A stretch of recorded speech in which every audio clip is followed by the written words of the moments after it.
10세에 갈수록 기본으로 돌아가야 합니다. 그 기본이 무엇이죠?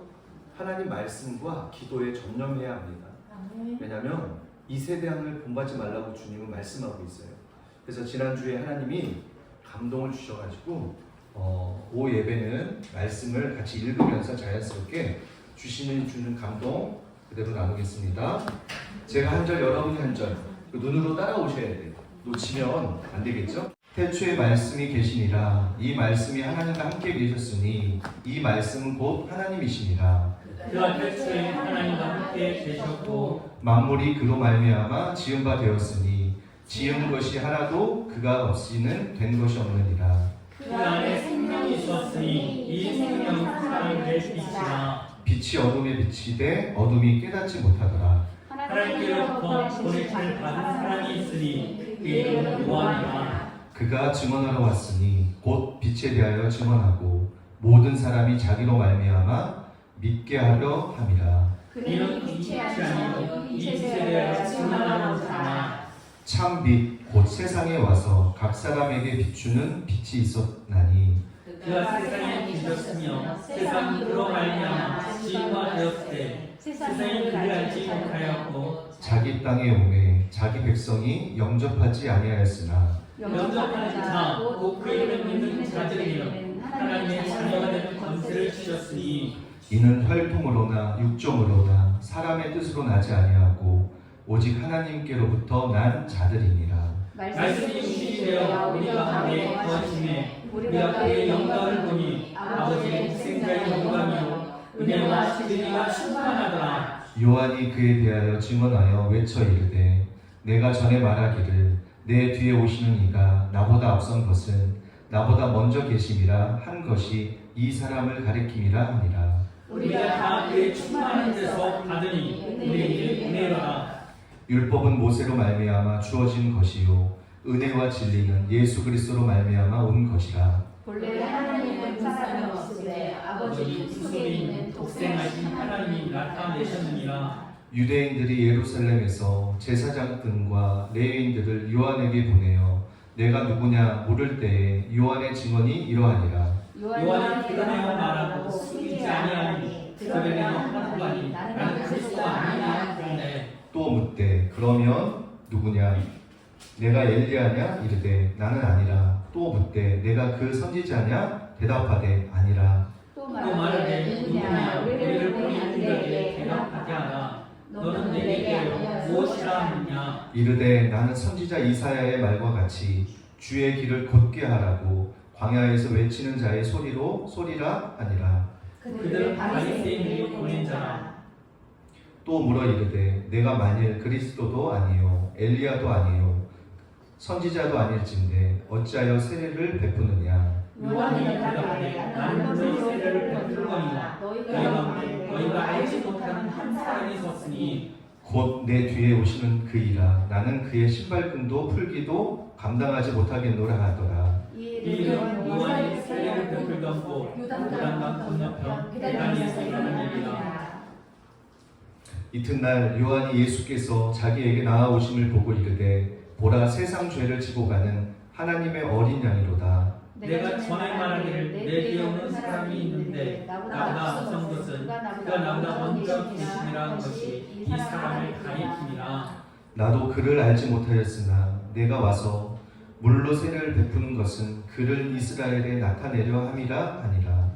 요한이 또 증언하여 이르되 내가 봄에 성령이 비둘기같이 하늘로부터 내려와서 그에게 머물렀더라. 나도 그를 알지 못하였으나 나를 보내어 물로 세례를 베풀라 하신 그이가 나에게 말씀하시되 성령이 내게 내려서 누구 위에든지 머무는 것을 보거든 그가 곧 성령으로 세례를 베푸는 이인 줄 알라 하셨기에 내가 보고 그가 하나님의 아들이심을 증언하였노라 하니라. 또 이튿날 요한이 자기 제자들 중 두 사람과 함께 섰다가 예수께서 거짓을 보고 말하되 보라 하나님의 어린 양이로다. 두 제자가 그의 말을 듣고 예수를 따르거늘 예수께서 돌이켜 그 다른 것을 보시고 물어 이르시되 무엇을 구하느냐. 이르되 라비여 어디로 계시오니까 하니. 나쁘게 보는 거야 선생이다.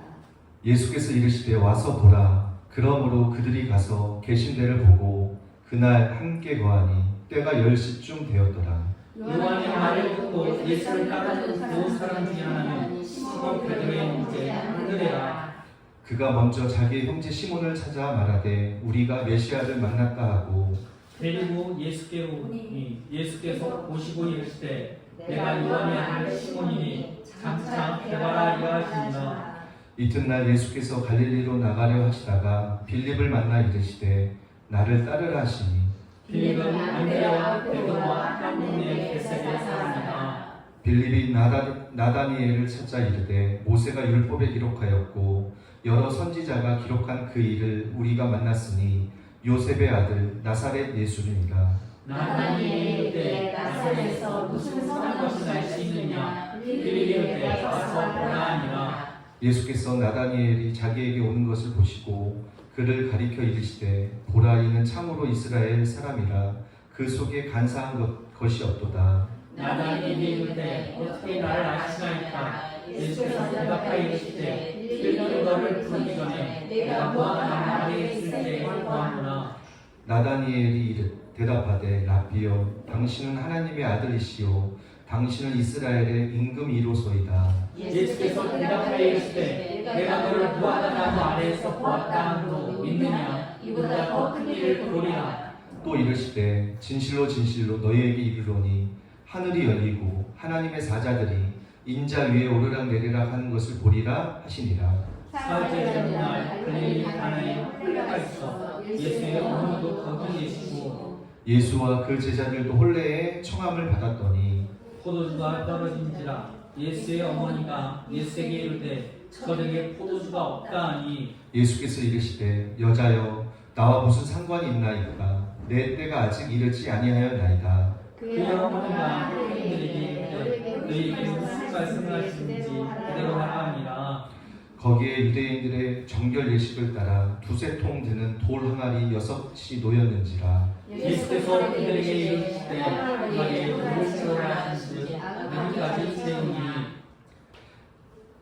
이제는 떠서 연회장에게 갖다 주라 하시매 갖다 주었더니 연회장은 물로 된 포도주를 맛보고 어디서 났는지 재지 못하되 불더운 하인들을 가이더라. 연회장이 신랑을 불러 말하되 사람마다 먼저 좋은 포도주를 내고 취한 후에 낮은 것을 내거늘 그대는 지금까지 좋은 포도주를 두었도다 하니라. 예수께서 이 첫 표적을 갈릴리 가나에 쓰임하여 그의 영광을 나타내심에 제자들이 그를 믿으니라. 그 후에 예수께서 그 어머니와 형제들과 제자들과 함께 가버나움으로 내려가셨으나 거기에 여러 날 계시지 아니하시니라. 유대인의 유월절이 가까운지라 예수께서 예루살렘으로 올라가셨더니 성전 안에서 소와 양과 비둘기 파는 사람들과 돈 바꾸는 사람들이 앉아 있는 것을 보시고 노끈으로 채찍을 만드시나 양이나 소를 다 성전에서 내주시고 돈 바꾸는 사람들의 돈을 쏟으시며 상을 엎으시고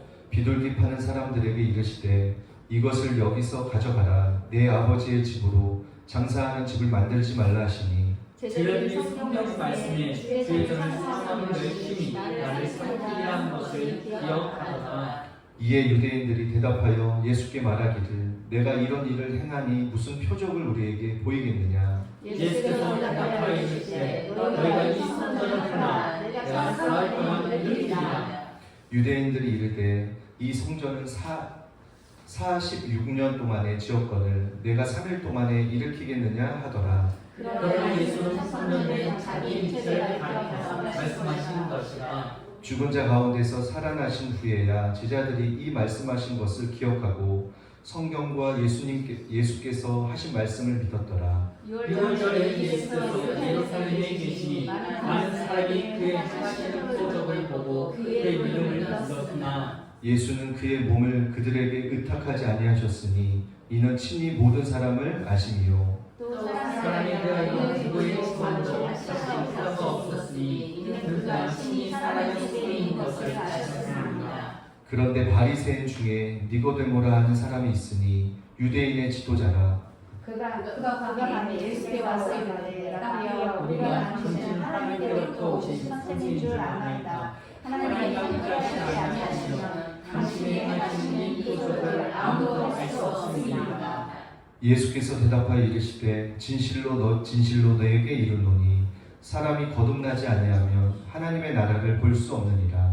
니고데모가 이르되 사람이 늙으면 어떻게 날 수 있사오나이까. 두 번째 속에 들어갔다가 날 수 있사오나이까. 예수께서 대답하시되 진실로 내게 이르노니 사람이 물과 성령으로 나지 아니하면 하나님의 나라에 들어갈 수 없느니라. 육으로 나선 뒤로 영으로 나선 성령이 내가 내게 거듭나야 하겠다 하는 말을 놀랍게 여기지 말라. 하나님이 이르노니 내가 그 소리를 들어도 어디서 와서 어디로 가는지 알지 못하나니 성령으로 나는 사람도 다 그러하니라. 니고데모가 대답하여 이르되 어찌 그러한 일이 있을 수 있나이까. 예수께서 그에게 대답하여 이르시되 너는 세상에 창세로서 이러한 것들을 알지 못하느냐. 진실로 내게 이르노니 우리는 아는 것을 말하고 본 것을 증언하노라. 그러나 너희가 우리의 증언을 받지 아니하는도다. 내가 땅의 일을 말하여도 너희가 믿지 아니하거든. 하물며 하늘의 일을 말하면 어떻게 믿겠느냐. 하늘에서 내려온 자 곧 인자 외에는 하늘에 올라간 자가 없느니라. 모세가 강야에서 뱀을 든 것 같이 인자도 들려야 하리니 이는 그를 믿는 자마다 영생을 얻게 하려 하심이니라. 하나님께서 세상을 처럼 사랑하사 독생자를 주셨으니 이는 그를 믿는 자마다 멸망하지 않고 영생을 얻게 하려 하십니다. 하나님이 그 아들을 세상에 보내신 것은 세상을 심판하려 하심이 아니요 그로 말미암아 세상이 구원을 받게 하려 하심이라. 그를 믿는 자는 심판을 받지 아니하는 것이요 믿지 아니하는 자는 하나님의 독생자의 이름을 믿지 아니하므로 벌써 심판을 받은 것이니라. 그 정죄는 이것이니 곧 빛이 세상에 왔을 때 사람들이 자기 행위가 악함으로 빛보다 어둠을 더 사랑한 것이니라. 악을 행하는 자마다 빛을 미워하여 빛으로 오지 아니하나니 이는 그 행위가 더럽다 함이요. 진리를 따르는 자는 빛으로 오나니 이는 그 행위가 하나님 안에서 행한 것임을 나타내려 함이라 하시니라. 그 후에 예수께서 제자와 뜰 가운데 가서 거기에 함께 유하시며 세례를 베푸시더라. 요한도 살렘 가까운 에논에서 세례를 베푸니 거기 물이 많음이라. 그러므로 사람들이 와서 세례를 받더라. 요한이 아직 물에 갇히지 아니하였노라. 이에 요한의 제자 중에서 한 유대인과 더불어 정결 예식에 대하여 변론이 되었더니 그들이 요한에게서 가서이르되 라비여 스승과 함께 요단 정천에 있던 이곧 선생님이 지정하시니가 세례를 베푸며 사람을 다 교회로 가져온다. 요한이 대답하여 이르되 만일 하늘에서 주신 바가 아니면 사람이 아무것도 받을 수 없느니라. 내가 말한 바 나는 그리스도가 아니요 그의 앞에 보내심을 받은 자라 한 것을 증언할 자는 너희니라. 신부를 취하는 자는 신랑이나 서서 신랑의 음성을 듣는 친구가 크게 기뻐하나니 나는 이러한 기쁨으로 충만하였도다. 나는 너희야 경고 나는 사랑하라 하니라. 위로부터 오시는 이는 만물 위에 계시고 땅에서 난 이는 땅에 속하여 땅에 속한 것을 말하느니라. 하늘에서부터 오시는 이는 만물 위에 계시나니 그가 친히 보고 들은 것을 증언하되 그의 증언을 받는 자가 없도다. 그의 증언을 받는 자는 하나님이 참되시다는 것을 인천느니라. 하나님이 보내시는 이는 하나님의 말씀을 하나니 이는 하나님의 성령을 한량없이 주시느니라. 아버지께서 아들을 사랑하사 만물을 다 그의 손에 주셨으니 아들을 믿는 자에게는 영생이 있고 아들에게 순종하지 아니하는 자는 영생을 보지 못하고 도리어 하나님의 진노가 그 위에 머물러 있느니라. 아멘. 마지막 36절에 보니까요. 아들을 믿는 자에게는 영생이 있고 아들에게 순종하지 아니하는 자는 영생을 보지 못하고 도리어 하나님의 진노가 그에 머물러 있느니라. 여러분 이거의 진리입니다. 제가 직장에서 믿지 않는 우리 같이 일하는 사람에게 진리에 대해서 전합니다. 그런데 성령이 임하지 아니하면 그 진리를 믿지 않아요. 여러분 사람은요 어떠한 믿음을 의해서 살아요. 여러분 불신자들도요 믿음이 없는 것 같지만 사실은 믿음을 가지고 살아요. 근데 그 믿음의 대상이 누구인지 모르는 거예요. 믿음의 대상이 하나님이 아닌 돈, 그리고 인맥, 그리고 권력, 이러한 것들을 믿고 살아가죠. 혹은 자기 자신. 그러나 엄밀히 보면 사람은 무엇인가 믿고 살아가게 되어 있어요. 왜 그럴까요? 하나님의 모양, 창세기에 보면 하나님의 모양과 형상으로 우리를 지었기 때문에 우리는 누군가를 믿으며 살아갈 수밖에 없는 존재입니다. 사실은 하나님의 형상으로 지음받았다는 것은 더 우리가 더 자세하게 이야기하면 뭐예요? 영원한 존재로 우리를 지은 거예요. 하나님이 우리를 영원한 존재로 지었어요. 그런데 중요한 게 뭐예요? 그 영혼을 어디서 보낼 것인가? 영혼을 하나님 나라에서, 하나님 안에서 슬픔이 없고 아픔이 없고 애통이 없는 그곳에서 영원한 기쁨과 영원한 만족감이 있는 그곳에서 영혼을 보낼 것인가? 아니면 성경에서 말하는 것처럼 불과 유황으로 타는 못에서 영혼을 보낼 것인가? 그런데 하나님이 왜 우리 인간을 너무너무 사랑해서, 오늘 아까 요한복음 3장 16절에 보니까 아마 성경 66권의 가장 핵심적인 한 구절을 뽑으라면 저는 개인적으로 요한복음 3장 16절을 뽑고 싶어요. 왜냐하면 이것이 하나님 아버지의 온전한 마음이기 때문에 그래요. 불못에 들어갈 수밖에 없는, 영혼이 죽을 수밖에 없는 그 사람들을 하나님은 너무너무 사랑해서 아버지는 그들이 처할 그것을 들어가지 않기 위해서 자기보다 자신을 더 사랑하는 독생자 예수님을 인간의 모습으로 이 땅에 보내서 사람이 상상할 수 없는 그 처참함, 그 공포의 그 끝, 그 죽음을 통하여 여러분을 살리기 위한 아버지의 사랑임을 믿으시기 바랍니다. 하나님이 세상을 이처럼 사랑하사, 하나님이 예수를 이처럼 사랑하사 예수님을 이 땅에 보내셔서 누구든지 예수님을 믿는 자는 멸망하지 않고 영생을 얻게 하려 하시리라. 그리고 17절에 뭐라 나와요? 17절 한번 다시 한번 읽어볼까요? 3장 17절. 하나님이 그 아들을 세상에 보내신 것은 세상을 심판하려 하심이 아니요 그로 말미암아 세상이 구원을 받게 하려 하시니라. 아멘. 여기서 세상은 뭐예요? 하나님이 만든 인간들을 말하는.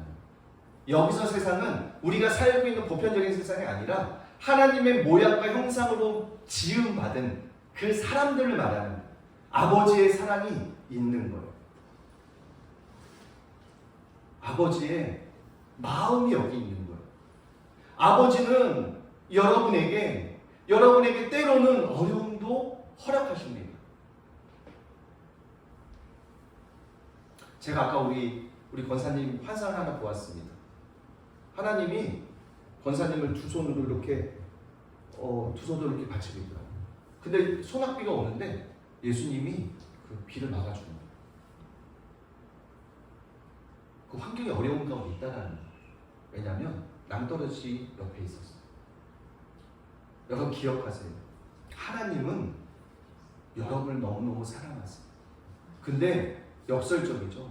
정말 힘든 그때가 하나님을 볼 때, 하나님을 만날 때.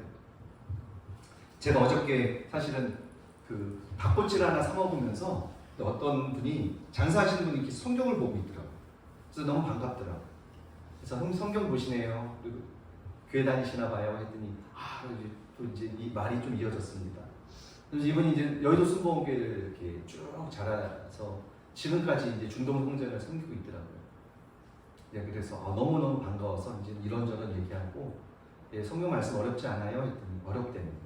잘 모르기 때문에. 그래서 성경 말씀 많이 보세요.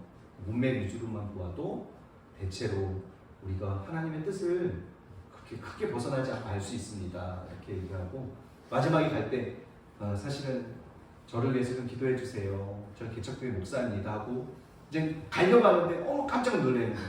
목사님이었냐고. 그럼 목사님인 줄 알았으면 진작 말씀해 달라고, 말씀해 주시지 하면서 꼬치를 막 싸주는 거예요. 괜찮다고, 저 그냥 가겠다고 했더니 아니래. 자기는 주의 좀 보면 그러고 싶대요. 이렇게 막 싸주죠. 그러면서 그분이 그런 제 주님 만난 경험일 때 하나님 만난 경험. 사실 여러분 경험 신앙이 굉장히 중요합니다. 성경을 우리는 로고스라고 이야기해요. 근데 이 로고스인 이 말씀이요, 그냥 쭉 읽으면 로고스의 말씀이 나하고 아무 상관이 없어요. 사실은 이게 크게 나에게 영향을 줄 수 없지. 그런데 쭉 읽는 가운데 불같이 내 마음속에 공명이 되는 말씀이 있습니다. 그게 하나님이 보는 그 사람에게 주시는 아버지의 말씀. 그 말씀을 붙잡고 기도하는. 그래서 집사님이라고 하더라고요. 집사님, 하나님 말씀 만난 경험이 없는 게 아니고요, 우리의 생각이 이 땅에 너무 머물러 있기 때문에 하나님을 보아도 보지 못하는 거예요. 요한복음 1장 1절 말씀을 제가 그때 이야기해 줬습니다. 태초의 말씀, 창세기에서 뭐라고 해요? 태초의 말씀이 태초에 하나님 말씀이 천지 창조했다고 그러죠. 요한복음에서는 뭐라고 해요? 태초에 말씀이 계시니라. 그 말씀이 하나님과 함께 계셨으니 그 말씀이 곧 하나님이라. 여러분, 말씀을 읽어야 합니다. 요즘은 저는 명확하게 느껴요. 말씀을 읽기 위해서 읽지 마세요. 말씀을 읽기 위해서 읽으면 습관밖에 안 됩니다. 그러나 요한복음 1장 1절을 말하는 이 말씀이 하나님이라는 사실을 믿고 성령님이라는 사실을 믿고, 성령님, 이 말씀 속에 나를 보게 해달라. 그런 마음으로 성경을 한 절 한 절 읽어 나가잖아요. 여러분의 놀라운 영적인 변화가 일어날 것입니다. 왜냐하면 이거를 통해서 주님의 음성 듣는 훈련이 되는 거예요. 여러분, 신비적으로 우리가 들으려고 하니까 못 듣는다고 생각하는 거예요. 아니요. 신비적으로 들으려는 게 아니고요, 하나님의 말씀을 들으면서 아버지의 그 마음을 느껴보기 위해서 말씀을 들으면요, 그 말씀에 부딪혀 오는 게 있습니다. 그러면 그때 그 부딪혀 오는 말씀 붙잡고 기도하시면 돼요. 이것이 뭐예요? 하나님의 음성을, 성령님의 음성을 듣는 훈련을 해 나아가는 거예요. 19절에 보니까, 3장 19절에 보니까 그 정죄는 이것이니 곧 빛이 세상에 왔을 때 사람들이 자기 행위가 악함으로 빛보다 어둠을 더 사랑하는 것입니다. 빛이 세상에 왔는데요, 사람들이 너무너무 악해요. 그래서 빛을 사랑하지 않는 거예요. 빛을 싫어하는 거예요. 어둠이 더 익숙한 거예요. 어느 순간에 우리 사회가 어떻습니까? 빛보다 어둠이 더 익숙해 있어요. 진실에 관심이 없습니다. 진리에 관심이 없어요. 선별적인 진리만 관심이 있어요. 교회를 다니는 사람들도요, 선별적인 진실만, 선별적인 진리만 관심이 있어요.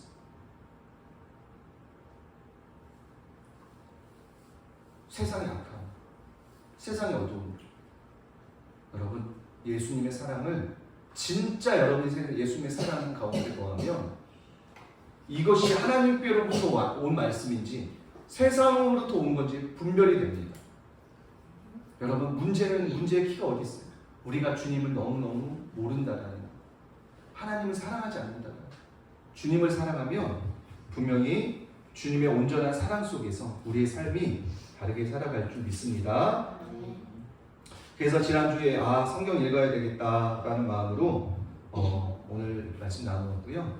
마지막 3장 30절에 보니까 그는 흥하여야 하겠고 나는 쇠하여야 하리라 하니. 여러분, 세례 요한이 예수님을 알았을까요? 몰랐을까요? 잘 몰랐어요. 그 증거가 어디 나와요? 그 말씀에 나와요. 제가 아까 체크를 해놨는데 1장에 보니까 33절에 보니까 세례 요한이 이런 말씀이 나와요. 나도 그를 알지 못하였으나 나를 보내어 물로 세례를 베풀라 하신 그 이가 나에게 말씀하시되 성령이 내려서 누구의 위에든지 머무는 것을 보거든 그가 곧 성령으로 세례를 베푸는 이인 줄 알라 하셨기. 그러니까 세례 요한도요, 예수님에 대해서 잘 몰랐어요. 근데 익숙하게 들었던 예수님 그 성령의 음성을, 세례 요한이 익숙하게 들었던 음성을 알았던 거예요. 그래서 성령이 누구에게 임하거든 그이가 세례를 베푸는 이라는 것을 그때 알았던 거예요. 그래서 세례 요한도 예수님이 침례하고 물 위에 올라올 때 성령이 내리는 그 모습을 보고 그가 메시아인 것을 그때 알았어요. 여러분, 우리가 진리에 대해서 안다고 하지만 사실은 모를 때가 너무너무 많아요. 여러분, 매일 보는 광경인데요. 어머, 왜 내가 이걸 왜 이제 봤지? 이럴 때 있지 않았나요? 그럴 때 있죠. 매일 차 타고 지나가는 거리인데 평상시에 잘 그냥 지나가는데 어느 날 이게 보이기 시작한 게 왜 그럴까요? 관심이 바뀌었기 때문에. 관심이 바뀌었기 때문에 이게 보이기 시작하는 거예요. 여러분의 관점이 예수님의 관점이 되면 여러분의 마음이 하나님 앞에 생각의 초점이 하나님께 머물러 있으면 하나님이 보이기 시작하는 거예요. 주님의 성령님의 음성이 들리기 시작하는 거예요. 문제는 주파수가 안 맞아 있기 때문에 그래요. 여러분, 송신기가 있고 수신기가 있습니다. 송신기, 수신기가 같이 기능을 할 때 온전히 전파가 이루어지는 거예요. 여러분의 관점이 어디 있을 때 여러분의 관점이 어디 있나요? 여러분이 예수님 앞에 관점이 있나요? 예수님을 늘 묵상하나요?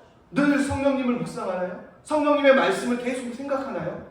여러분, 그렇다면 하나님의 여러분을 향한 은혜를 캐치하게 될 거예요. 세례 요한도 몰랐지만 저와 여러분 하나님의 말씀을 통해 우리가 이제 교훈을 얻을 수 있잖아요. 우리의 관점이 어디로 가야 돼요? 늘 주님께 가야 돼요. 여러분, 죄를 피 흘리기까지 싸워서 이기라고 하죠. 근데 더 지혜로운 사람은요, 예수님을 사랑하는 거예요. 그러면 죄가 싫어지는 거예요. 죄와 싸울 필요도 없어요.